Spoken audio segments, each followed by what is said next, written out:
চন্দ্রিমাকে জড়িয়ে ধরতে গিয়ে ফাঁকা বিছানার উপর জয়ের হাতটা পড়তে ঘুমটা হঠাৎ করেই ভেঙে যায়। জয়ের ঘুমটা ভেঙে যেতেই সে ঘুম চোখ খুলে তাকিয়ে দেখে ঘরে জ্বলা হালকা সবুজ নাইট বাল্বের আলোয় চন্দ্রিমা তার পাশে শুয়ে নেই। বিছানাটা ফাঁকা। চন্দ্রিমাকে তার পাশে দেখতে না পেয়ে জয় উঠে বসে এবং বিছানার পাশে থাকা বেড ল্যাম্পটা জ্বালিয়ে সারা ঘরে তাকায়, কিন্তু চন্দ্রিমাকে ঘরের কোথাও দেখতে না পেয়ে জয় বিছানা ছেড়ে উঠে ঘরের লাগোয়া বারান্দার দিকে যেতে যেতে বলে, এত রাতে চন্দ্রিমা ঘর থেকে বেরিয়ে গেল কোথায়? এই কথা বলতে বলতে জয়ের চোখ যায় ঘরের লাগোয়া খোলা বারান্দার দিকে এবং বারান্দার দিকে চোখ যেতেই জয় দেখে বারান্দার রেলিং ধরে চন্দ্রিমা দাঁড়িয়ে আছে, আর তার পরনে সাদা স্লিপ হাতা নাইটিটা, আর তার খোলা লম্বা চুলগুলো এলোমেলোভাবে পাহাড়ের ঠান্ডা হাওয়ায় উঠছে। চন্দ্রিমাকে মাঝরাতে বারান্দার রেলিং ধরে একাকী নীরবে দাঁড়িয়ে থাকতে দেখে জয় চন্দ্রিমার দিকে এগিয়ে যায় এবং পিছন থেকে চন্দ্রিমার কোমর জড়িয়ে ধরে একটা আবেশ মেশানো ভঙ্গিমায়, আর তার কাঁধের উপর মুখ রেখে জয় তার টিকালো নাক দিয়ে অনবরত চন্দ্রিমার কাঁধ আর গলা ঘষতে থাকে। তার সঙ্গে কানের সামনে ফিসফিস করে বলে ওঠে জয় চন্দ্রিমাকে, কি হলো মাই সুইট হার্ট বেবি? এই মাঝরাতে একাকী এই খোলা বারান্দায় তুমি কি করছো দাঁড়িয়ে? জয়ের আচমকা জড়িয়ে ধরায় চন্দ্রিমা প্রথমটা ভয়ে চমকে ওঠে ঠিকই, কিন্তু পরে জয়ের আলতো কামাতুর স্পর্শ পেয়ে আর পিছন দিক থেকে জয়ের ফিসফিস কথা কানে যেতেই নিজেকে সামলে নিয়ে জয়ের দিকে ফিরে তাকে জড়িয়ে ধরে বুকে মাথা রেখে চন্দ্রিমা বলে ওঠে, জানো তো জয়, আমি তো ঘুমাচ্ছিলাম, হঠাৎ আমার কানের কাছে কে যেন ফিসফিস করে হিস হিসে গলায় বলে ওঠে আমাকে, পালা পালা এখান থেকে, পালা পালা, তুই যাকে বিয়ে করেছিস সেই তোকে মেরে ফেলবে, এই আমি বলে দিলাম। আমার কানে ফিসফিসে হিস হিসে গলাটা আসতেই আমি চোখ খুলে তাকিয়ে দেখি বারান্দার দরজার সামনে একটা নারী মূর্তি দাঁড়িয়ে আছে এবং ঘরটা অন্ধকার থাকার জন্য আমি নারী মূর্তিটার মুখটাও ভালো করে দেখতে পাইনি। বারান্দার দরজার সামনে নারী মূর্তিটাকে দাঁড়িয়ে থাকতে দেখে আর ওই কথাগুলো শুনে আমি বিছানা ছেড়ে উঠে পড়েছি, আর ওই নারী মূর্তিটার দিকে এগিয়ে যেতেই দেখি আকাশে ফুটে ওঠা পূর্ণিমার গোল রূপালী চাঁদের আলোতে নারী বলা ভুল হবে, আমারই বয়সী একটা ফর্সা মতন বউ দাঁড়িয়ে আছে, আর সে বউটার পরনে লাল পাড় হলুদ রঙের শাড়ি, দু হাতে মোটা মোটা শাখা পলা, আর সিঁথিতে লাল ভর্তি সিঁদুর, আর কপালের মাঝখানে বড় একটা লাল টিপ, আর বউটার মুখটা বেশ মায়াময়, যেন কত দুঃখ কষ্ট বউটার মুখের প্রতিটি ভাঁজে ফুটে উঠেছে। আমি অন্ধকার বারান্দায় অচেনা বউটাকে দাঁড়িয়ে থাকতে দেখে জিজ্ঞাসা করি, তুমি কে? তোমার নাম কি? তুমি আমাদের ঘরের ভিতরে ঢুকলে কি করে? অচেনা বউটা আমার দিকে তাকিয়ে মৃদু হেসে বলে ওঠে, বোন, তুমি ধরো আমি তোমার বড় শুভাকাঙ্ক্ষী, আর তোমার সামনে অনেক বড় বিপদ। তোমার স্বামী তোমাকে মারতে চাইছে, আর আমার নাম হলো মধু। এই কথা বলে বউটা ধীরে ধীরে অন্ধকার বারান্দার মধ্যে কোথায় যেন অদৃশ্য হয়ে যায়। চন্দ্রিমার মুখে মধু নামটা শুনে জয়ের মুখটা অজানা ভয়ে প্যাকাশে হয়ে যায় ঠিকই, কিন্তু সে চন্দ্রিমাকে বলে ওঠে, কোথায় তোমার অচেনা বউ বারান্দায় দাঁড়িয়ে? কই, কেউ তো নেই। ধুর, তুমি চোখে ভুল দেখেছো চন্দ্রিমা, চলো ঘরে চলো, এই শীতের রাতে বাইরে থাকলে তোমার ঠান্ডা লেগে যাবে চন্দ্রিমা, যা পাহাড়ি হিমের হাওয়া বইছে। এই বলে জয় চন্দ্রিমাকে কোলে তুলে নিয়ে ঘরে যায়। ঘরে গিয়ে নরম দুধ সাদা নরম বিছানার উপর চন্দ্রিমাকে শুয়ে দেয়। শুয়ে দিয়ে জয় নিজেকে নগ্ন করে চন্দ্রিমার উপরে শোয় এবং চন্দ্রিমার নরম লাল ঠোঁটের উপর নিজের ঠোঁট ডুবিয়ে দিয়ে একটা হাত দিয়ে চন্দ্রিমার নাইটির ফিতে খুলে চন্দ্রিমাকে পুরো নগ্ন করে দেয়। জয়ের আদর করার ভঙ্গিমাটা এইরকম। যৌন মিলনের সময় জয় নিজেও বিবস্ত্র হয়, আর চন্দ্রিমাকেও নিজের হাতে বিবস্ত্র করতে বেশি পছন্দ করে। তারপর চন্দ্রিমার নরম স্তনযুগল থেকে শুরু করে গোপনাঙ্গ, চন্দ্রিমার নরম স্তনগুলোতে, নাভিতে, সমস্ত শরীরের সব জায়গায় জয় তার ঠোঁট বোলাতে শুরু করে। অন্যদিকে জয়ের ঠোঁটের স্পর্শ পেয়ে চন্দ্রিমা তার শরীরে কাম অনুভব করতেই সে আরো উত্তেজিত হয়। তার নগ্ন বুকের মাঝখানে জয়কে টেনে নিয়ে জড়িয়ে ধরে পোষমানা বিড়ালের মতো আদর খেতে থাকে। দুধ সাদা নরম বিছানার উপর এক নারী ও এক পুরুষের নগ্ন শরীর জোড়া শারীরিক খেলায় যখন ব্যস্ত, হঠাৎ ঘরের সাদা পর্দাগুলো পাহাড়ি হিমেল হাওয়ায় এলোমেলোভাবে উঠতে শুরু করেছে, এমনভাবে যে ঘরের মধ্যে অদৃশ্য কেউ যেন উপস্থিত হয়েছে। আর বিছানার উপর যেই দুজন নরনারী নিজেদের শারীরিক খেলায় ব্যস্ত, তাদের জন্য অদৃশ্য সেই ব্যক্তি দেখছে আর একটা শয়তানি হাসি হাসছে। চন্দ্রিমা যখন উত্তেজিত হয়ে পড়ছে, তখন জয়ের চুলগুলো খামচে ধরছে। জয় তখন চন্দ্রিমার দুই পা ফাঁক করে তার পুরুষাঙ্গটা বের করে চন্দ্রিমার গোপনাঙ্গের মধ্যে ঢুকিয়ে চন্দ্রিমাকে চরম সুখের সাগরে ভাসিয়ে দিতে শুরু করে। চন্দ্রিমা তখন আরো উত্তেজিত হয় ও মুখ থেকে একটা শীতকার চিৎকার বের করতে থাকে মাঝে মাঝে, আর জয়কে তার নগ্ন বুকের মাঝে বারবার টেনে নেয়। এইভাবে দুজনের মধ্যে বেশ অনেকক্ষণ ধরে যৌন পরিতৃপ্ত খেলা চলার পর জয়ের হঠাৎ চোখ যায় চন্দ্রিমার দিকে। ঘরের জলা হালকা সবুজ নাইট বাল্বের আলোয় দেখে সে এতক্ষণ ধরে যার সঙ্গে যৌন ও শারীরিক খেলায় ব্যস্ত ছিল, সে তার স্ত্রী চন্দ্রিমা নয়। বিছানার উপর তার জায়গায় শুয়ে আছে এক কদাকার বিশ্রী দেখতে এক নগ্ন মহিলা, এবং সেই কদাকার বিশ্রী মহিলার সারা গায়ে ও মুখে লাল লাল ক্ষতের চিহ্ন, এবং এই ক্ষত জায়গাগুলো থেকে লাল কালচে রক্ত গড়িয়ে গড়িয়ে পড়ছে।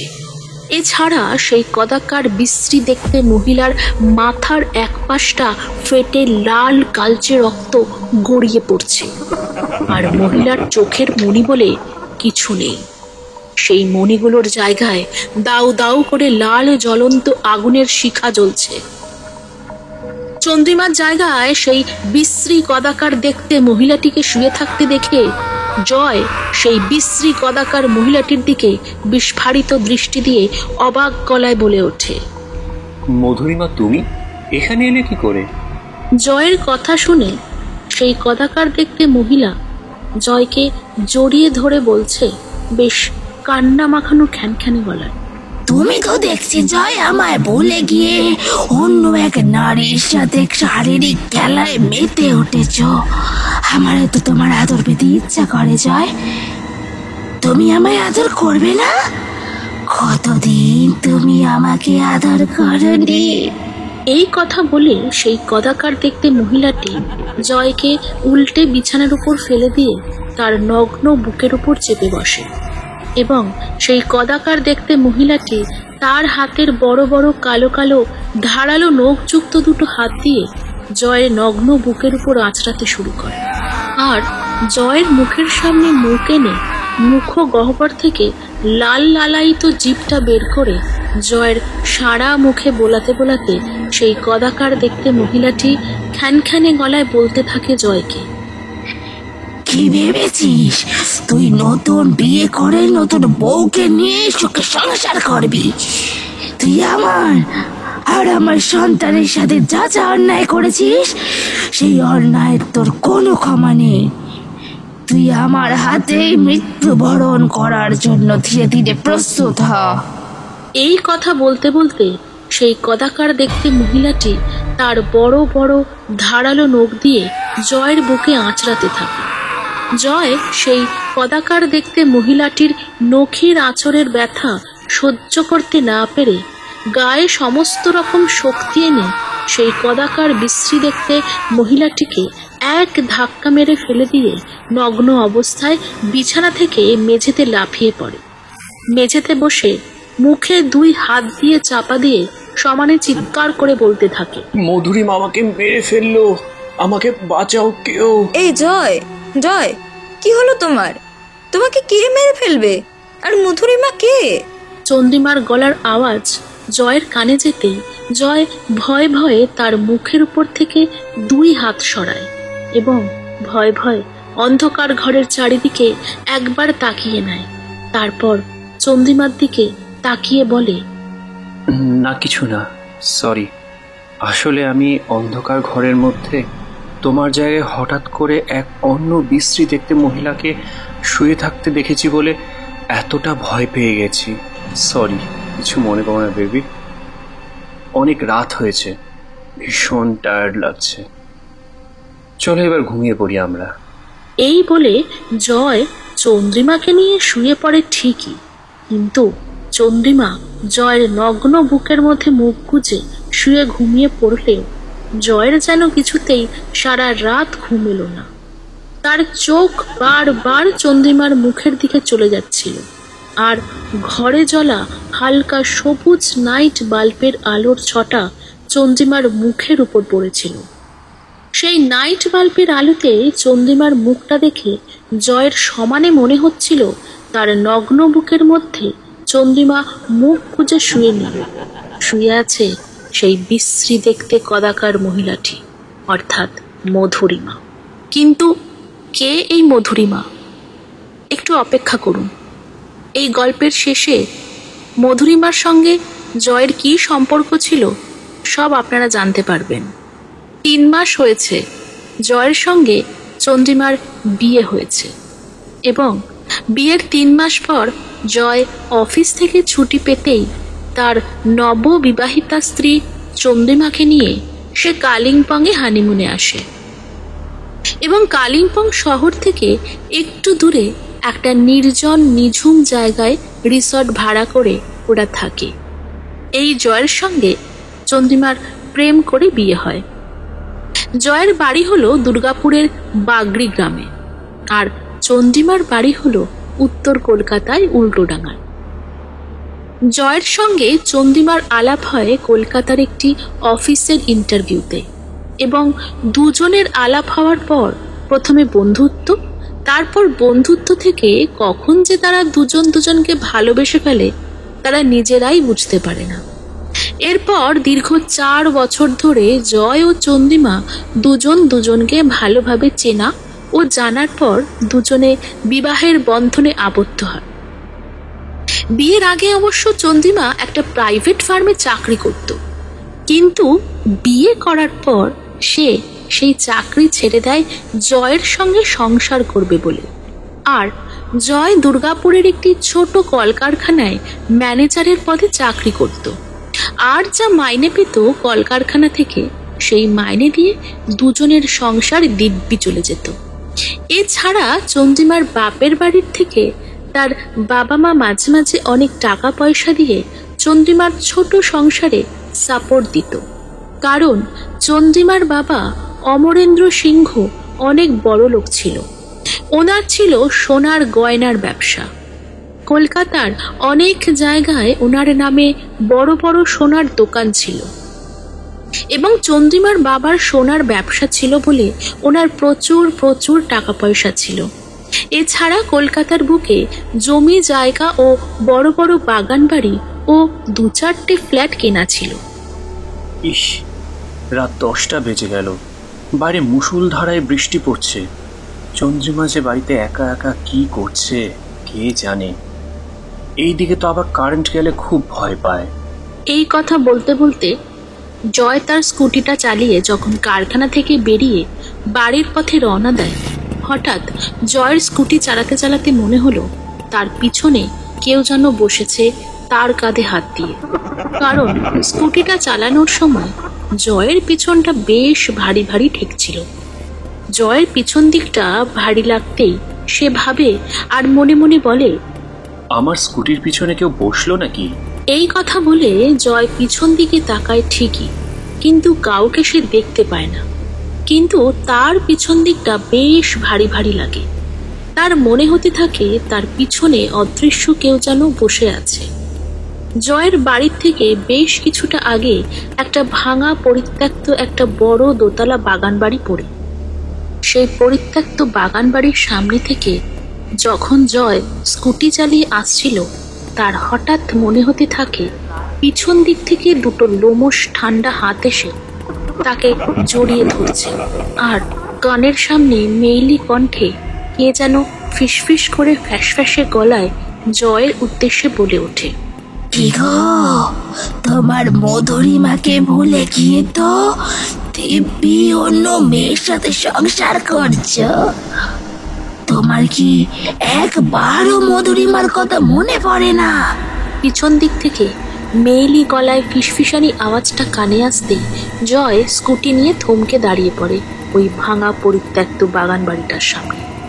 আর পিছন ফিরতেই বিস্ফারিত দৃষ্টিতে জয় যা দেখে তা হলো এক রাতে কালিম্পংয়ের রিসর্টে বিছানায় দেখা সেই কদাকার বিশ্রী দেখতে মহিলাটি তার স্কুটির পিছনে তাকে জড়িয়ে ধরে বসে আছে, আর লাল জ্বলন্ত অগ্নিদৃষ্টি দিয়ে জয়কে জড়িয়ে ধরে তার দিকে তাকিয়ে ঠিক ঠিক করে হাসছে। স্কুটির পিছনে ভয়ঙ্কর বিভৎস দৃশ্য দেখে জয় সঙ্গে সঙ্গে স্কুটি থেকে নেমে পড়ে, আর চিৎকার করে সেই কদাকার বিশ্রী মহিলাটির দিকে তাকিয়ে বলতে থাকে, মধু, তুমি আমার চোখের সামনে থেকে চলে যাও, আমি তোমার এই রূপ সহ্য করতে পারছি না। কিন্তু কিছুক্ষণ ধরে চিৎকার করার পর জয় দেখে কোথায় মধুরিমা, স্কুটিতে তো কোনো বিশ্রী দেখতে কদাকার মহিলা বসে নেই। এরপর জয় ভয়ে ভয়ে চারিদিকটা একবার তাকিয়ে দেখে নেয়, কিন্তু কোথাও সেই কদাকার বিশ্রী দেখতে মহিলাটির অস্তিত্ব টের না পেয়ে জয় সঙ্গে সঙ্গে স্কুটিতে চেপে বসে, আর স্কুটিটা স্টার্ট দিয়ে বাড়ির পথে রওনা দেয় ঠিকই। কিন্তু জয়ের স্কুটি চালাতে চালাতে সমানে মনে হলো তার পিছনে অদৃশ্য কেউ যেন বসে আছে, আর সে যেন ফিসফিস করে কি সব যেন বলছে, কিন্তু ফিসফিস করে কি বলছে বোঝা যায় না। ঠিক 5-10 মিনিট পর জয় বাড়ি পৌঁছে যায়, এবং বাড়ি পৌঁছে বাড়ির ভিতর ঢুকে দেখে সারা বাড়ির ভিতরটা অন্ধকারে ঘুটঘুট করছে। হঠাৎ করে বাড়ির ভিতরটা অন্ধকার ঘুটঘুট করছে দেখে জয় বলে ওঠে, বাড়ির ভিতরটা এত অন্ধকার কেন? চন্দ্রিমা কোথায় গেল? ও বাড়িতে নেই? এই কথা বলে জয় 2-1 বার চন্দ্রিমাকে ডাক দেয়। চন্দ্রিমা, ও চন্দ্রিমা, তুমি কোথায় গেলে? দেখো, তোমার জয় এসেছে। আর রাগ করে থেকো না সোনা, এবার বেরিয়ে আসো প্লিজ।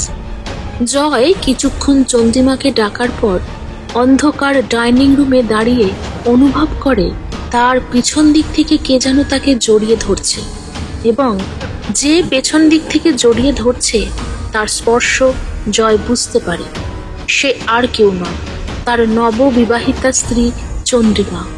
আর চন্দ্রিমা জয়কে পিছন দিক থেকে জড়িয়ে ধরে জয়ের কানের সামনে মুখ এনে বলে বেশ নরম কামাতুর ফ্যাসফ্যাসে গলায়, জয়, আমার খুব তৃষ্ণা পেয়েছে, তুমি আমার শরীরের তৃষ্ণা মেটাও প্লিজ। এই কথা বলে চন্দ্রিমা জয়কে ঠেলে সোফায় শুয়ে দেয়, আর জয় বাইরে থেকে আসা বিদ্যুৎ ঝলকানির আলোয় দেখে চন্দ্রিমা তার দিকে ধীরে ধীরে সাপদের একটা হাসি হাসতে হাসতে জয়ের দিকে এগিয়ে আসছে। তার পরনে স্লিপলেস সাদা নাইটির ফিতেটা খুলতে খুলতে। তারপর জয়ের দিকে এগিয়ে এসে চন্দ্রিমা পুরো নাইটিটা খুলে ফেলে টান মেরে মেঝেতে ছুঁড়ে ফেলে দিয়ে নিজেকে নগ্ন অবস্থায় জয়ের বুকের উপর চেপে বসে।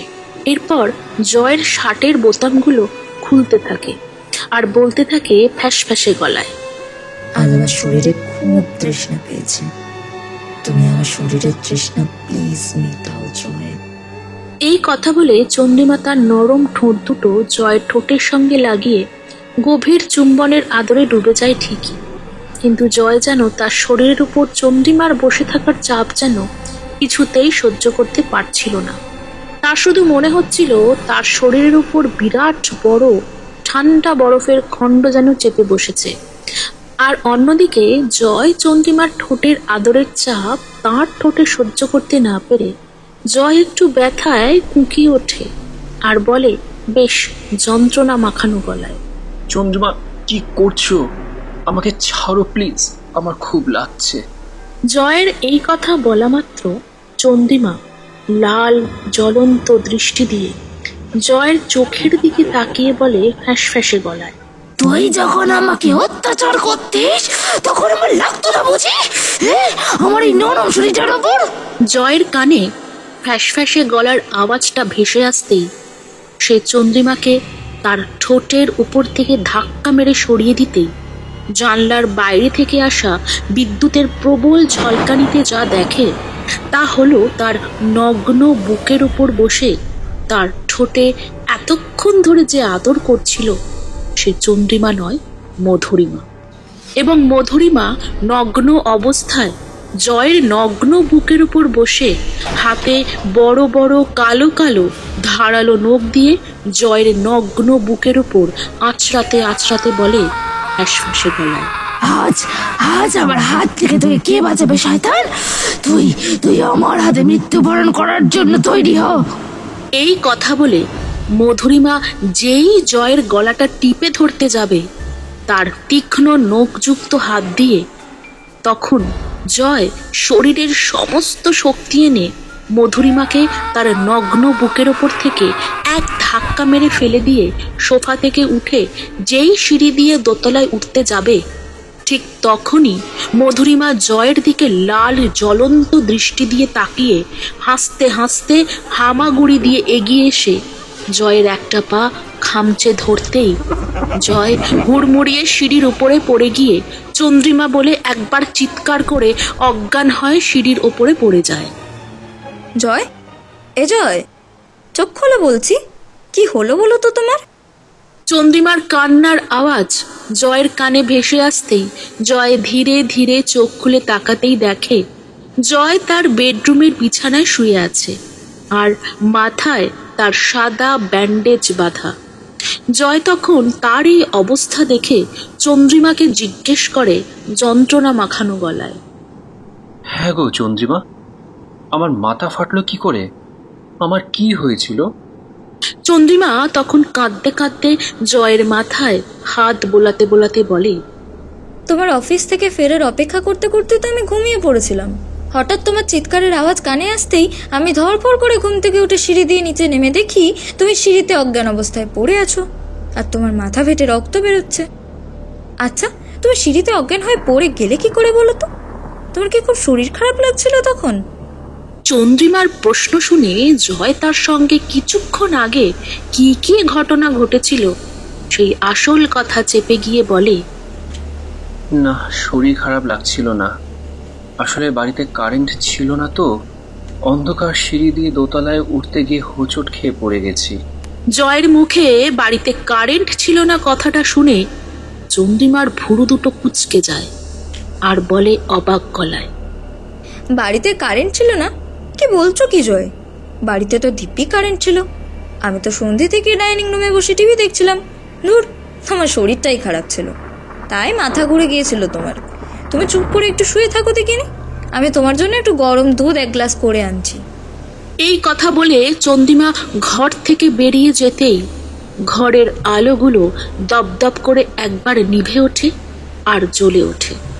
আর ঘরের আলোগুলো যখন জ্বলছিল নিভছিল সেই সময় জয়ের চোখ যায় তার পায়ের দিকে, আর সে শুয়ে শুয়ে দেখে তার ঠিক পায়ের সামনে মধুরিমা দাঁড়িয়ে আছে এক বিকট দর্শন কদাকার রূপ নিয়ে, আর জয়ের দিকে তাকিয়ে হেসে হেসে বলছে ফ্যাঁসফ্যাঁসে গলায়, এবারের মতো তুমি আমার হাত থেকে বেঁচে গেলে জয়, কিন্তু কিন্তু আমি আমার আর আমার সন্তানের ওপর যে যে অন্যায় তুমি করেছো তার প্রতিশোধ নেবই নেব, একদিন না একদিন নেবই।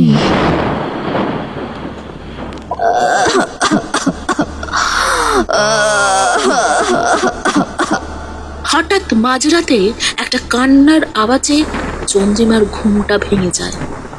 চন্দ্রিমার ঘুমটা ভেঙে যেতেই সে বিছানায় উঠে বসে আর শোনে ঘরের কোথা থেকে যেন এক মেয়েলি করুণ সুরে কান্নার আওয়াজ ভেসে আসছে।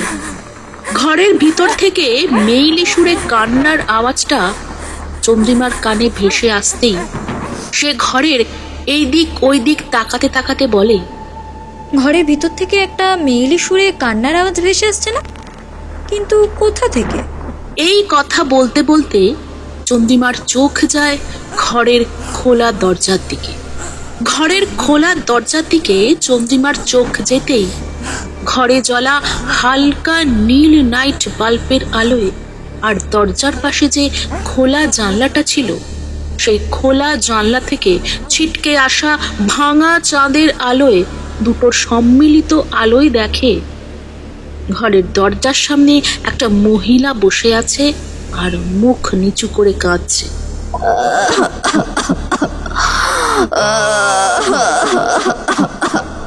দরজার সামনে অচেনা মহিলাটিকে মুখ নিচু করে বসে কাঁদতে দেখে চন্দ্রিমা একটু অবাক হয়ে যায় এবং সে বিছানা থেকে উঠতে উঠতে বলে, আমার বাড়ির ভেতরে একটা অচেনা মহিলা ঢুকলো কি করে আমার অলক্ষ্যে? আর ঢুকে আমার ঘরের দরজার সামনে এমনভাবে বসে কাঁদছে কেন? দেখতে হচ্ছে তো। এই কথা বলতে বলতে চন্দ্রিমা অচেনা মহিলাটির দিকে এগিয়ে যায় আর অচেনা মহিলাটির সামনে দাঁড়িয়ে জিজ্ঞেস করে, আপনি কে? আপনি আমার ঘরের সামনে কি করছেন?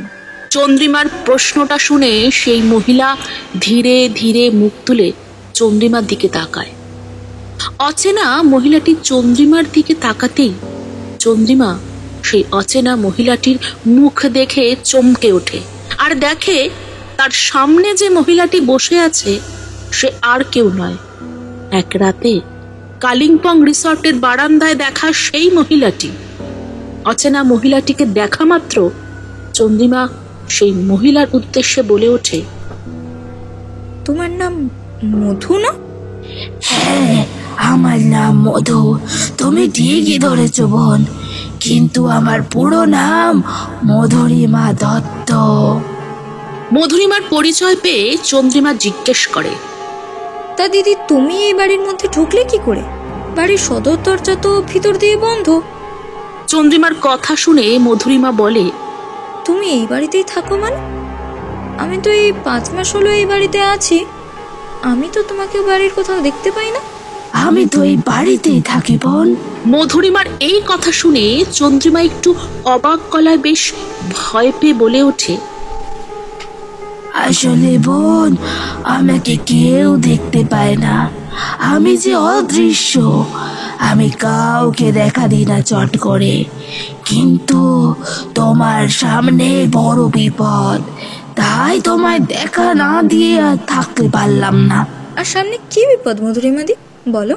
এই কথা বলে চন্দ্রিমা মধুরিমার হাতটা ধরতেই তার মনে হলো যেন সে কোনো ঠান্ডা বরফের খণ্ডের গায়ে হাত দিয়েছে। এইরকম অদ্ভুত অনুভব হতেই চন্দ্রিমা চট করে মধুরিমার হাতের উপর থেকে তার হাতটা সরিয়ে নিতেই মধুরিমা চন্দ্রিমার বেডরুমের বিছানায় শুয়ে থাকা জয়ের দিকে ক্রুদ্ধ দৃষ্টি দিয়ে দাঁতে দাঁত চেপে চন্দ্রিমার উদ্দেশ্যে বলে, জয় তোমাকে আর তোমার পরিবারকে মেরে ফেলবে, তুমি এক্ষুনি ওকে ছেড়ে পালাও। ও ভালো নয়, ও সাক্ষাৎ এক শয়তান আর খুনি। মধুরিমার মুখে এই কথা শুনে চন্দ্রিমা একটু রেগে গিয়ে বলে, এ তুমি কি কথা বলছো মধুরিমাদি? তুমি মিথ্যে কথা বলছো। ও আমাকে আর আমার পরিবারকে মেরে ফেলতে পারে না। ও আমার আর আমার পরিবারকে খুব ভালোবাসে যে। চন্দ্রিমার এই কথা শুনে মধুরিমা বলে ওঠে বেশ উত্তেজিত ভাবে, না না, জয় তোমায় ভালোবাসে না, ও তোমার বাবার সম্পত্তি আর টাকাকে ভালোবাসে, যেমন আমাকে একদিন মিথ্যে ভালোবেসেছিল। কিন্তু এর যে পরিণাম হয়েছে তা আমি একেবারে হাড়ে হাড়ে এখন টের পাচ্ছি। মধুরিমার মুখে জয়ের কথা শুনে চন্দ্রিমা অবাক ও বিস্ময় গলায় বলে ওঠে, মানে বুঝলাম না মধুরিমাদি। আর তুমি জয়কে চিনলে কি করে? ওর সঙ্গে তোমার কি সম্পর্ক? প্লিজ বলো আমাকে, কিছু লুকিও না। বোন, আজ সব কথা খুলে বলবো বলেই তোর কাছে এসেছি। আমি আজ সব তোকে বলবো। তবে শোন, জয়ের সঙ্গে আমার কিসের সম্পর্ক? এই কথা বলে মধুরিমা ধীরে ধীরে ঘুমন্ত জয়ের দিকে তাকিয়ে তার অতীত জীবনের কাহিনী বলতে শুরু করে। সবে সবে আমি উচ্চ মাধ্যমিক পাশ করেছি আর কলেজে গেছি। বয়স তখন আর কত হবে, ওই 19। কলেজে গেছি মানে বুঝতেই পারছিস বোন, তখন আমার দুটো ডানা গজিয়েছে। আমি তখন এদিক ওদিক ঘুরে বেড়াচ্ছি কলেজের বন্ধুদের সাথে। আমার মন তখন উড়ো উড়ো, পড়াশোনায় ঠিক মতো মন নেই। তখন আমি কলেজের ফার্স্ট ইয়ারে পড়ি আর জয় পড়ে থার্ড ইয়ারে, আমার সিনিয়র। কলেজের সামনেই সেমিস্টারের পরীক্ষা ছিল, তাই জন্য আমি কলেজের ইউনিয়ন ঘরে পরীক্ষা শুরু হওয়ার কিছুদিন আগে অ্যাডমিট কার্ডটা আনতে যাই, এবং কলেজ ইউনিয়ন ঘরে বসে জয় আর তার একটা বন্ধু অ্যাডমিট কার্ড দিচ্ছিল। আমি গিয়ে জিজ্ঞেস করি ওদের দুজনকে, আচ্ছা দাদা, ফার্স্ট ইয়ারের সেমিস্টারের পরীক্ষার অ্যাডমিট কার্ডে পাওয়া যাবে? আমার কথা শুনে জয় ফোন থেকে চোখ সরিয়ে আমাকে জিজ্ঞাসা করে বেশ গম্ভীর গলায়, আপনার নাম? আমার নাম মধুরিমা দত্ত, ফার্স্ট ইয়ার। আমার নাম আর ইয়ারটা জেনে নিয়ে পাশের টেবিলের ওপরে বেশ কটা ফাইল রাখা ছিল। এবার ওই ফাইলগুলোর মধ্যে একটা থেকে আমাকে অ্যাডমিট কার্ডটা বার করে আমার হাতে দেয়। আমি জয়ের হাত থেকে অ্যাডমিট কার্ডটা নিয়ে যেই ইউনিয়ন রুম থেকে বেরোতে যাব, ঠিক তখনই জয় বেশ গম্ভীর গলায় বলতে লাগলো, কলেজের কোনো হেল্প লাগলে আমাকে বলতে পারো, আমি তোমাকে তাহলে সাহায্য করতে পারি কোনো কাজে। জয়ের কথা শুনে আমি মাথা নেড়ে চলে আসি, কিছু বলি না। এরপর কলেজের কোনো দরকারি কাজে হেল্প লাগলে আমি জয়ের সাহায্য নিতাম। এইভাবে যতদিন যেতে লাগলো দুজনের বন্ধুত্বটা আরো গাঢ় হতে লাগলো। আর মাঝে মাঝে কলেজে ক্লাস বাঙ্ক করে জয়ের সাথে জয়ের বাইকে চড়ে মুভি দেখতে যেতাম, কোনোদিন আবার রেস্টুরেন্টে খেতেও যেতাম, ওতে টাইম স্পেন্ডও করতাম। এইভাবে ধীরে ধীরে বন্ধুত্বের মধ্যে দিয়ে আমাদের দুজনের মধ্যে যে কিভাবে গভীর প্রেমের সম্পর্ক তৈরি হয়ে যায় তা আমরা নিজেই জানি না। ইতিমধ্যে আমাদের দুজনের সম্পর্কের কথা আমার বাবা জেনে যায়, আর আমার বাবার কানে সম্পর্কের কথা যেতেই বাবা একদিন আমাকে ডেকে বলে, মধু, আমি শুনলাম নাকি তুমি তাকে তোমার কলেজে কোন এক সিনিয়র দাদার সঙ্গে গভীরভাবে মেলামেশা করছো। জেনে রাখো, যে ছেলেটির সঙ্গে মেলামেশা করছো সে কিন্তু একদম চরিত্রের দিক থেকে ঠিক নয়। সে কিন্তু কলেজের বাইরে অন্য কোনো মেয়েদের সাথে মেলামেশা করে, ও আরো অন্য অন্য খারাপ কাজ করে। আমার কাছে এই খবরটা আছে বলে দিলাম, তাই এখন থেকেই বলছি তুমি ওই ছেলেটার সঙ্গে যোগাযোগ রাখা বন্ধ করো। বাবা আমাকে বারণ করার সত্ত্বেও আমি জয়ের সাথে মেলামেশা করি। এইভাবে 1.5 বছর চলার পর বাবা যখন দেখলেন যে জয়ের সাথে এখনো পর্যন্ত গভীরভাবে যোগাযোগ রেখেছি আর মেলামেশা করছি, তখন উনি আমার জন্য বিয়ে ঠিক করেন ওনার এক বিজনেস ক্লায়েন্টের ছেলের সাথে। ও চন্দ্রিমা, এখানে বলে রাখি আমার বাবার কাঠের আর প্রমোটারের ব্যবসা ছিল, তো তোমার বাবার মতো আমার বাবারও বিশাল টাকা, আর আমি বড় লোকের মেয়ে ছিলাম। ছোটবেলা থেকে যা চেয়েছি বাবা আমার কাছে তাই পেয়েছি। আমার অন্যত্র বিয়ে ঠিক হয়ে যাওয়ার পর বাবা আমাকে বাড়ি থেকে বেরোনো বন্ধ করে দিল, আমার ফোনটাও কেটে নিল আমার থেকে। তখন আমি জয়ের সাথে দেখা না করতে পেরে মরিয়া হয়ে উঠলাম, আর ওইদিকে জয়ও। আমার বিয়ের 2 দিন আগে একদিন রাতে আমার ঘরে ঘুমাচ্ছি, হঠাৎ একটা ফিস ফিস কথায় আমার ঘুমটা ঠিক ভেঙে যায়। মধুরিমা, ও মধুরিমা, ওঠো তাড়াতাড়ি। চোখ খুলে দেখি আমার সামনে জয়। ওকে দেখে উত্তেজনাবশত জড়িয়ে আমি কাঁদতে লাগি হাওমাও করে। জয়, কোথায় ছিলে তুমি এতদিন? কতদিন তোমায় দেখিনি বলো তো? আমার কথা শুনে জয় বলে ওঠে, মধুরিমা, তুমি যদি আজ আমাকে বিয়ে করতে চাও তাহলে আমাদের হাতে আর সময় নেই, আমাদের এক্ষুনি এখান দিয়ে পালাতে হবে। জয়ের এই কথা শুনে আমি বলি, বিয়ে আজ এক্ষুনি? আমার প্রশ্নগুলো শুনে জয় বলে, হ্যাঁ আজ, এক্ষুনি, হাতে আমাদের সময় নেই। তুমি যদি আমাকে পেতে চাও। জয়ের এই কথাগুলো শুনে আমি বলি, বাবা যদি এই বিয়েটা আমাদের না মানে তাহলে কি হবে জয়? আমার প্রশ্ন শুনে জয় বলে ওঠে, প্রথম প্রথম হয়তো আমাদের বিয়েটা মানবে না, কিন্তু পরে তো এক সময় মেনে নেবে, মেয়ের মুখের দিকে তাকিয়ে। জয়ের কথা শুনে আমি সেই রাতে জয়ের সঙ্গে পালিয়ে আমাদের দুর্গাপুরের বাগড়ি গ্রামে ঢোকার মুখে একটা বড় কালী মন্দির পড়ে, সেই মন্দিরে আমরা বিয়ে করি আর এই জয়ের বাড়িতেই উঠে আসি। এরপরে জয়ের সাথে সুখের সংসার শুরু করি, কিন্তু ঠিক তখনই আমাদের বিয়ের খবর হয়ে বাবা ছুটে আসে। আর কিছুতেই মেনে নেন না। উনি ওনার সম্পত্তি থেকে আমাকে ত্যায্য কন্যা করলেন। এভাবে 1 বছর জয়ের সাথে সুখের সংসার করার পর জয় যখন দেখলো বাবা আমাদের দুজনকে মেনে নিলেন না, তখন আমার ওপর অসম্ভব অত্যাচার শুরু করলো। সেই অত্যাচারের কথা আমি মুখে আনতে পারবো না বোন। একদিন অনেক রাতে মদ্যপ অবস্থায় বাড়িতে ফিরে আমাকে ঘুমাতে দেখে চুলের মুঠি ধরে ঘুম থেকে তোলে আর বলে, সালি মাগি, এইদিকে আমার কেক পেস্ট্রি আর কোল্ড ড্রিঙ্কসের ব্যবসা পড়ে যাচ্ছে, তাতে কোনো তোর হুঁশ নেই। তুই নিশ্চিন্তে ঘুমাচ্ছিস। তোকে আমার বিয়ে করে কোনো লাভ হয়নি। ভেবেছিলাম তোকে বিয়ে করে আমি তোর এই বুড়ো ঢ্যাম না বাপের সম্পত্তির কিছু কানাকড়ি হয়তো পাবো, কিন্তু তোকে বিয়ে করে আমি পুরোটাই ঠকে গেলাম শালি। এই বলে ও আমাকে থাপ্পড় মেরে বিছানা থেকে মাটিতে ফেলে দিল। ওর কোমরে বেল্ট খুলে সেই দিয়ে খুব মারতে লাগলো আমাকে।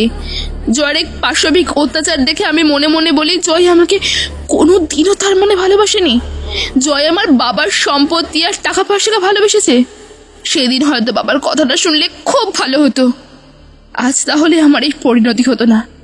এই বলে আমি সমানে নিজেকে দায়ী করতে লাগলাম। এরপর যত দিন যেতে লাগলো তত জয়ের আমার প্রতি পাশবিক অত্যাচার বেড়ে যেতে লাগলো।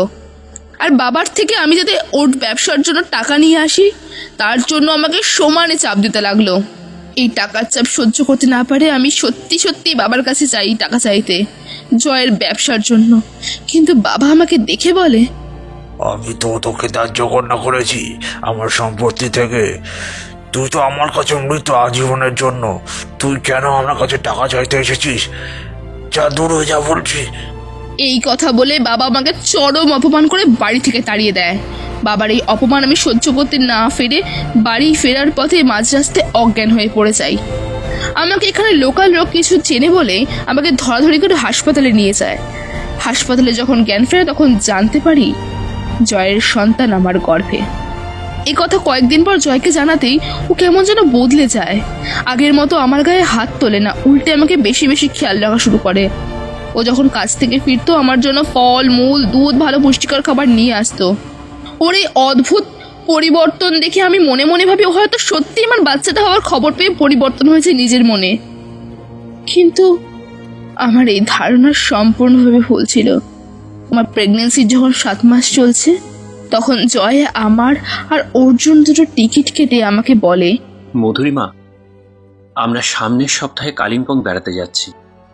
তোমার এই সময় মন ভালো রাখার জন্য আর শরীর ভালো রাখার জন্য ভালো জায়গায় ঘোরানো বেড়ানোটা যে খুব দরকার তোমার স্বাস্থ্যের পক্ষে।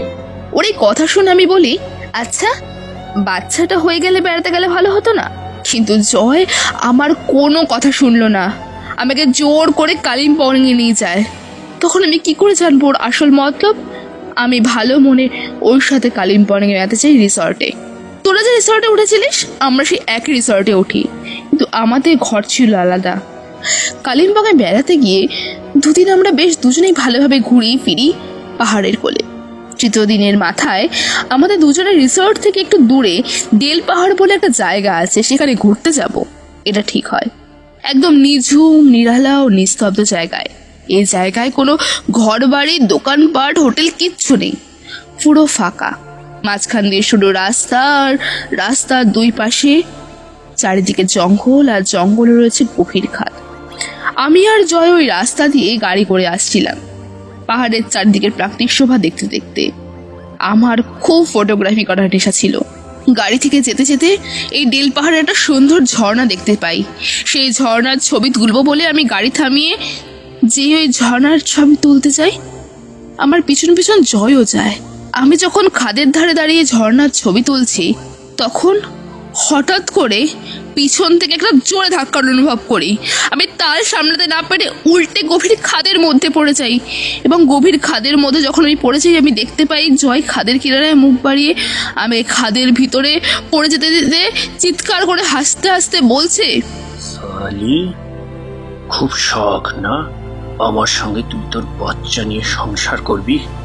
নে, এখন মৃত্যুর পরে স্বর্গে গিয়ে তোর বাচ্চা নিয়ে থাক, আর আমি দেখ তোর জায়গায় তোর মতো বড় লোকের মেয়েকে নিয়ে এসে তার সঙ্গে কেমন ঘর সংসার করি। ওই ডেল পাহাড়ের খাদে পড়ে আমার পেটে থাকা আগত সন্তানের মৃত্যু হয়, আর তার সাথে মৃত্যু হয় আমারও। আমি বুঝতে পারি আমাকে কালিম্পংয়ে ঘুরতে নিয়ে যাওয়ার মূল কারণ আর মূল মতলবটা কি ছিল ওর। এই কথা বলে মধুরিমা হাউ হাউ করে কাঁদতে থাকে। মধুরিমার করুণ দুঃখের কাহিনী শুনে চন্দ্রিমার দু চোখ ভরে জল চলে আসে। এরপর চন্দ্রিমা চোখের জল মুছে বলে, আচ্ছা, জয়ের সঙ্গে যে তোমার বিয়ে হয়েছে মধুরিমাদি, কোনো ছবি আছে তোমার কাছে, বা এই বাড়ির কোনো জায়গায়? চন্দ্রিমার প্রশ্ন শুনে মধুরিমা বলে, আসো, আমার সাথে আসো। এই কথা বলে মধুরিমা চন্দ্রিমার হাত ধরে দোতলার সিঁড়ি দিয়ে উঠে 3 তলায় চিলে কোঠার ঘরে নিয়ে যায়। নিয়ে গিয়ে একটা কাঠের আলমারির সামনে দাঁড়ায়। তারপর সেই কাঠের আলমারিটা মধুরিমা খুলে আলমারির একটা তাক থেকে একটা অ্যালবাম বের করে আনে। তারপর অ্যালবামটা নিয়ে মধুরিমা চন্দ্রিমাকে নিয়ে জানলার কাছে যায় এবং অ্যালবামটা খুলতেই জানলা দিয়ে ছিটকে আসা বিদ্যুতের আলোয় চন্দ্রিমা অ্যালবামের মধ্যে যা দেখে তা হলো ওই অ্যালবামের একটা ছবির মধ্যে জয় বর সাজে সেজে একটি সদ্য বিবাহিতা লাল বেনারসি শাড়ি পরিহিতা একটি মেয়ের সঙ্গে দাঁড়িয়ে আছে। আর মেয়েটার মুখ দেখে চন্দ্রিমা চিনতে পারল সেই মেয়েটা আর কেউ নয়, তার সামনে এই মুহূর্তে যে দাঁড়িয়ে আছে সে মানে মধুরিমা। চন্দ্রিমা অ্যালবামের মধ্যে জয় আর মধুরিমার ছবি দেখে কান্নায় ভেঙে পড়ে আর কাঁদতে কাঁদতে বলে, হায় ভগবান, আমি একটা মিথ্যে মানুষকে বিয়ে করে ঠকে গেলাম। সে আমাকে ভালোই বাসে না, আমার বাবার টাকাকে ভালোবাসে, আর সে যে একটা মানুষকে খুন করেছে সেও আমি জানতে পারলাম না। ভগবান, তুমি আমাকে এই কি জীবন দিলে, যাকে আমি এতদিন ভালোবেসে শরীর দিয়েছিলাম, সে আমাকে দিনের পর দিন এভাবে ঠকাচ্ছে। চন্দ্রিমার কান্না দেখে মধুরিমা বলে ওঠে কান্না মাখানো গলায়, তোমার ভাগ্য ভালো চন্দ্রিমা, জয় এখনো পর্যন্ত তোমার কোনো ক্ষতি করেনি। কিন্তু তুমি সাবধান থাকো, ও তোমার আর তোমার বাবা মায়ের যে কোনো সময় যে কোনো রকম ক্ষতি করে দিতে পারে, চাইলেও সবকিছু করতে পারে। ও নররূপে শয়তান একটা। মধুরিমার এই কথা শুনে চন্দ্রিমা বলে ওঠে চোখের জল মুছে মধুরিমার দিকে তাকিয়ে, আচ্ছা মধুরিমাদি, তোমার আর তোমার গর্ভে থাকা সন্তানের যে এত বড় ক্ষতি করেছে, তুমি মানে জয়কে কোনো শাস্তি দেবে না? মানে তোমার আর তোমার সন্তানের মৃত্যুর প্রতিশোধ নেবে না? চন্দ্রিমার প্রশ্ন শুনে মধুরিমা লাল জ্বলন্ত অগ্নিদৃষ্টি দিয়ে চন্দ্রিমার দিকে তাকিয়ে বলে, হ্যাঁ, প্রতিশোধ তো নিতেই হবে। কিন্তু তুই যতদিন ওর সাথে আছিস, তুই তোকে পাগলের মতো ভালোবাসিস। তোর জন্য কি করেনি বল? আমি যদি আজ ওকে মেরে ফেলি তাহলে তোর কি হবে বোন? তুই কি সারা জীবন বৈধব্য জীবন নিয়ে কাটাতে পারবি? আর ও যে তোকে এক ফোঁটাও ভালোবাসে না, সে তো আমি আগেই বুঝে গেছি। মধুরিমার প্রশ্ন আর কথাগুলো শুনে চন্দ্রিমা ক্রুদ্ধ গলায় বলে ওঠে, আমি কোনো খুনির সঙ্গে ঘর বাঁধতে চাই না। তোমার আর তোমার আগত সন্তানের সর্বনাশ করেছে, তার আমি শেষ দেখতে চাই মধুরিমাদি। তুমি তোমার মৃত্যুর প্রতিশোধ নাও। আমি বলছি, যদি কোনো সাহায্য লাগে আমার থেকে, আমি তোমাকে অবশ্যই সাহায্য করব, কিন্তু জয়ের সঙ্গে আমি আর এক মুহূর্ত থাকবো না। চন্দ্রিমার মুখে এই কথা শুনে মধুরিমা বলে ওঠে, বেশ, তাই হবে বোন, তুই যা চাইছিস তাই হবে। কিন্তু তোর আমার একটা সাহায্য করা দরকার আছে। তুই কি আমাকে সাহায্যটা করতে পারবি? কি সাহায্য বলো মধুরিমাদি, বলো, আমি তোমাকে সব রকম সাহায্য করতে রাজি আছি। চন্দ্রিমার কথাটা শুনে এরপর মধুরিমা চন্দ্রিমার কানে কানে ফিসফিস করে কি কথা বলল ঠিক বোঝা গেল না। এরপর পূর্বের আকাশ ধীরে ধীরে উজ্জ্বল হয়ে আসছে দেখে মধুরিমা খোলা জানলা দিয়ে সেই দিকে তাকিয়ে বলে, বোন, এবার আমার যাওয়ার সময় হয়ে গিয়েছে। আমাকে যে যেতে হবে, যে যে কাজগুলো বললাম সেগুলো ঠিক মতো করে করিস। মধুরিমার কথা শুনে চন্দ্রিমা মধুরিমার দিকে তাকিয়ে বলে ওঠে, মধুরিমাদি, তুমি যে যে কাজগুলো দিয়েছো আমি সঠিকভাবে করতে পারবো তো? পুলিশের চোখে ধরা পড়বো না তো? চন্দ্রিমার এই প্রশ্ন শুনে মধুরিমা বলে, চন্দ্রিমার দিকে এক দৃষ্টে তাকিয়ে। না, পড়বি না, আমি তোর সাথে সবসময় থাকবো, তোর কোনো ভয় নেই। এই কথা বলে মধুরিমা ধীরে ধীরে একটা সাদা ধোঁয়ার অবয়ব নিয়ে কুণ্ডুলি পাকিয়ে চিলেকোঠার ঘরের মধ্যে কোথায় যেন অদৃশ্য হয়ে যায়। আর অন্যদিকে ভোরের সূর্যের আলো ফুটতেই চন্দ্রিমা ধীরে ধীরে ওপর থেকে নিচে নেমে এসে দেখে জয় ইতিমধ্যেই উঠে পড়েছে আর বেসিনে সামনে দাঁড়িয়ে দাঁত মাজছে। জয়কে বেসিনের সামনে দাঁড়িয়ে দাঁত মাজতে দেখে চন্দ্রিমার গাটা রাগে রি করে জ্বলে ওঠে ঠিকই, কিন্তু কিছু বলে না জয়কে। চন্দ্রিমাকে সিঁড়ি দিয়ে নিচে নামতে দেখে জয় জিজ্ঞেস করে, চন্দ্রিমা, এত সকালে তুমি ছাদে কি করতে গিয়েছিলে? জয়ের প্রশ্নটা শুনে চন্দ্রিমা গতকাল রাতে তার সঙ্গে কি কি ঘটনা ঘটেছে আর সে কি কি জয়ের আসল রূপ সম্পর্কে জানতে পেরেছে সব চেপে গিয়ে বলে, ছাদে আসলে একটু মর্নিং ওয়াক করতে গিয়েছিলাম। তুমি ঘরে যাও, আমি তোমার জন্য এক্ষুনি চা আর ব্রেকফাস্ট করে নিয়ে আসছি। অফিস যাবে তো? হ্যাঁ। জয় স্নান ব্রেকফাস্ট সেরে অফিসের জন্য তৈরি হয়। যেই বেরোতে যাবে চন্দ্রিমা তখন জয়ের দিকে তাকিয়ে বলে ওঠে, জয়, আজ তুমি অফিস থেকে ফিরলে তোমার জন্য একটা বড় সারপ্রাইজ অপেক্ষা করছে। চন্দ্রিমার মুখে সারপ্রাইজের কথা শুনে জয় এগিয়ে এসে চন্দ্রিমাকে জড়িয়ে ধরে চন্দ্রিমার গালে চুমু খেয়ে বলে, কি সারপ্রাইজ সোনা? চন্দ্রিমা জয়ের দিকে তাকিয়ে সাপদের একটি হাসি হেসে বলে, আগে অফিস থেকে ফেরো, তারপর দেখতে পাবে তোমার জন্য কি সারপ্রাইজ অপেক্ষা করছে। অফিসে যাও। এই কথা বলে চন্দ্রিমা জয়কে কোনো রকমের ঠেলে অফিস পাঠিয়ে দেয়। জয়ের অফিস থেকে সেই দিন বাড়ি ফিরতে ফিরতে রাত 11টা বেজে যায়, কারণ সেই দিন কলকারখানায় জয়ের উপর বিশাল কাজের চাপ ছিল। জয় যখন বাড়ির ভেতরে ঢোকে দেখে পুরো বাড়ি গত রাতের মতন অন্ধকারে ভরে উঠেছে। বাড়ির ভিতরটা অন্ধকার দেখে জয় একটু ভয় পেয়ে যায় ঠিকই, কিন্তু বুকে সাহস এনে জয় চন্দ্রিমার নাম ধরে জোরে জোরে ডাকতে থাকে বেশ ভয়ার্ত কাঁপা কাঁপা গলায়। চন্দ্রিমা, এই চন্দ্রিমা, তুমি কোথায় গেলে? বাড়ি অন্ধকার রেখে কি একটা সারপ্রাইজ দেবে সকালবেলা বলছিলে না? এই কথা বলতে বলতে জয় কয়েকবার চন্দ্রিমাকে ডাকতেই সে অন্ধকার ডাইনিং রুমের মাঝে দাঁড়িয়ে হঠাৎ করে শুনতে পায় দোতলা সিঁড়ির উপর থেকে চন্দ্রিমা বলছে বেশ নরম শীতল কণ্ঠে, এই তো জয়, আমি দোতলায়, আসো দোতলায় উঠে আসো। দোতলা থেকে চন্দ্রিমার গলা শুনতে পেয়ে জয় ফোনের ফ্ল্যাশ লাইট জ্বালিয়ে দোতলায় ওঠে ঠিকই, কিন্তু দোতলায় গিয়ে ফোনের ফ্ল্যাশ লাইট চারিদিকে ঘুরিয়ে চন্দ্রিমাকে দোতলায় কোথাও দেখতে পায় না। চন্দ্রিমাকে দোতলায় কোথাও দেখতে না পেয়ে জয় আবারও চিৎকার করে ডাকে, এই চন্দ্রিমা, চন্দ্রিমা, তুমি দুতলায় ছেড়ে কোথায় গেলে? দেখা দাও বলছি। জয় আবারও কিছুক্ষণ ধরে চন্দ্রিমাকে ডাকার পর আবারও চন্দ্রিমার গলা শোনা যায় ছাদ থেকে, এই তো জয়, আমি ছাদে, আসো উপরে আসো। ছাদ থেকে চন্দ্রিমার গলা শুনে জয় ছাদের দিকে ছুটে যায় আর গিয়ে দেখে আকাশে ফুটে ওঠা ভাঙা চাঁদের রূপলি আলোয় চন্দ্রিমা ছাদের একদম কার্নিশের ধারে পিছন ফিরে দাঁড়িয়ে আছে। তার খোলা লম্বা চুলগুলো এলোমেলো ভাবে পিছন দিকে উঠছে।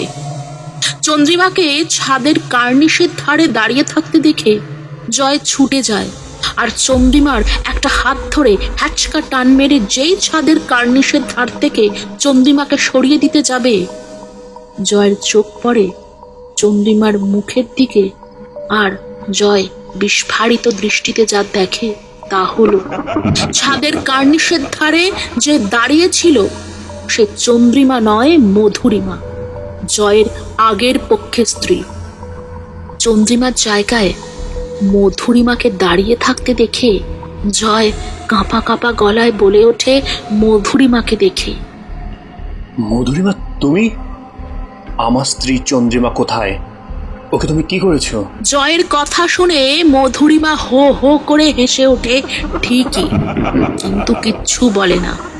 মধুরিমাকে ওইভাবে হাসতে দেখে জয় আবারও বলে ওঠে, এবার বেশ রেগে, সালি, তোকে তো আমি মেরে ফেলেছিলাম নিজের হাতে পাহাড়ে গিয়ে, তুই বেঁচে ফেললি কি করে? আর এখানে তুই কি করতে এসেছিস? জয়ের প্রশ্ন শুনে মধুরিমা হাসতে হাসতে জয়ের দিকে ধীরে ধীরে এগিয়ে আসে আর জয়ের দিকে লাল জ্বলন্ত অগ্নিদৃষ্টি নিক্ষেপ করে বলে ওঠে ফ্যাস ফ্যাসে গলায়, তুই আমার আর আমার গর্ভে থাকা আগত সন্তানের ওপর যে অন্যায় করেছিস সেই প্রতিশোধ নিতে আমি মৃত্যুর পর ফিরে এসেছি। আমার হাত থেকে তোর নিঃশ্বাস নেই জয়, আমার হাতেই তোর মৃত্যু, আমার হাতেই তোর মরণ লেখা আছে। এই কথা বলতে বলতে মধুরিমা যখন জয়ের দিকে এগিয়ে আসছিল, জয় বিস্ফারিত দৃষ্টিতে দেখছিল মধুরিমার মুখটা একবার চন্দ্রিমায় পরিণত হচ্ছে আর একবার মধুরিমায়। মধুরিমাকে ওইভাবে এগিয়ে আসতে দেখে জয় ধীরে ধীরে পেছোতে পেছোতে কখন যে ছাদের কার্নিশের একদম ধারে চলে গেছে তা সে খেয়াল করেনি। এরপর মধুরিমাকে ধীরে ধীরে তার দিকে এগিয়ে আসতে দেখে জয় ভয় পেয়ে আরো যেই পিছনে পিছোতে যাবে, জয় তখন টাল সামলাতে না পেরে পা হড়কে গিয়ে ছাদের কার্নিশ থেকে ছিটকে একদম নিচে পড়ে যায়। আর ছাদ থেকে নিচে পড়ে যেতে যেতে জয় চিৎকার করে বলতে থাকে চন্দ্রিমার উদ্দেশ্যে, আমাকে বাঁচাও চন্দ্রিমা, মধুরিমা আমাকে মেরে ফেললো। কিন্তু জয়ের এই চিৎকার কারোর কানে পৌঁছায় না। এরপর জয়ের দেহটা নিচে পড়ে সঙ্গে সঙ্গে জয়ের দেহ থেকে প্রাণবায়ু বেরিয়ে যায়। জয়ের নিথর মৃতদেহটা নিচে পড়ে যেতে দেখে মধুরিমা একটা পরিতৃপ্তির হাসি হেসে হো হো করে হাসতে হাসতে বলে, আমার আর আমার গর্ভের সন্তানকে যে মেরেছে তাকে আমি নিজের হাতে শাস্তি দিতে পেরেছি। ভগবান, এতদিন পর আমার এই অতৃপ্ত আত্মার শান্তি পাবে চিরদিনের মতো। এই কথা বলে মধুরিমার শরীরটা ধীরে ধীরে সাদা ধোঁয়ার অবয়ব নেয়। তারপর সেটা কুণ্ডলি পাকাতে পাকাতে ওপরে ওঠে, আকাশে মিলিয়ে যায়।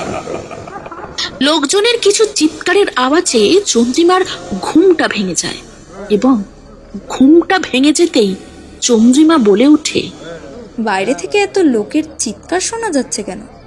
বাড়ির সামনে কি হলো আবার? এই কথা বলে চন্দ্রিমা বিছানা ছেড়ে উঠে ঘরের লাগোয়া বারান্দায় বেরিয়ে আসে। আর বারান্দা থেকে মুখ বাড়িয়ে চন্দ্রিমা যা দেখে তা হলো জয়ের নিথর প্রাণহীন শরীরটা রাস্তার উপর পড়ে আছে। আর জয়ের নিথর মৃতদেহটাকে ঘিরে পাড়ার অনেক প্রতিবেশী দাঁড়িয়ে আছে আর নিজেদের মধ্যে কথা বলছে। জয়ের নিথর প্রাণহীন মৃতদেহটা রাস্তার উপর ওইভাবে পড়ে থাকতে দেখে চন্দ্রিমার ঠোঁটের কোণে একটা শান্তির পরিতৃপ্তির সাপদের হাসি ফুটে ওঠে।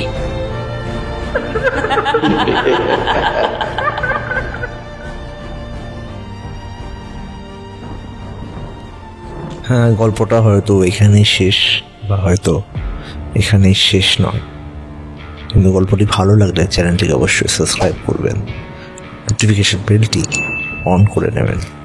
মিস্টেরিয়াস স্টোরি টেলার, সব কিছু জানতে নেই, কিছু অজানায় থাক।